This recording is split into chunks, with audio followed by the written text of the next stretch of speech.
पुण्यश्लोक अहिल्यादेवी होळकर यांच्या 301व्या जयंतीनिमित्त विधान परिषदेचे सभापती राम शिंदे यांनी बुलढाण्यात त्यांच्या अश्वारूढ पुतळ्याला अभिवादन केले। यावेळी त्यांनी अहिल्यादेवींच्या ऐतिहासिक कार्याचा गौरवपूर्ण उल्लेख केला। पुण्यश्लोक अहिल्यादेवी होळकर यांच्या 301व्या जयंतीनिमित्त विधान परिषदेचे सभापती राम शिंदे यांनी बुलढाणा येथे उपस्थित राहून त्यांच्या अश्वारूढ पुतळ्याला पुष्पहार अर्पण करत अभिवादन केले।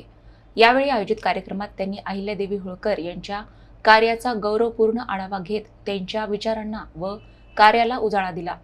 राम शिंदे यांनी आपल्या भाषणात सांगितले की अहिल्यादेवी होळकर यांनी तत्कालीन प्रतिकूल परिस्थितीत समाजहिताचे कार्य करत अनेक मंदिरे आणि धार्मिक स्थळांचे संरक्षण केले। देशभरातील अनेक मंदिरांचा जीर्णोद्धार करून सांस्कृतिक वारसा जपण्याचे महत्त्वपूर्ण कार्य त्यांनी केले।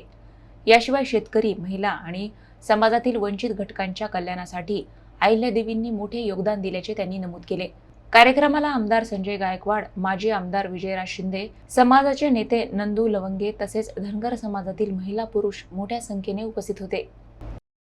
पुण्यश्लोक अहिल्यादेवी होळकर यांची 301वी जयंतीच्या निमित्तानं नंदू लवे काटे आणि त्यांच्या सर्व सहकाऱ्यांनी मला आमंत्रित केलं। त्याबरोबर माजी आमदार विजयराज शिंदे, आमदार संजयभाऊ गायकवाड, त्याचबरोबर नगराध्यक्ष योगेंद्र गोडे हे सगळेच पदाधिकारी या ठिकाणी उपस्थित होते। खरं तर 301व्या जयंतीच्या निमित्तानं त्यांना मला बोलवण्यात निमंत्रण दिलं आणि त्यासाठी उपस्थित होते।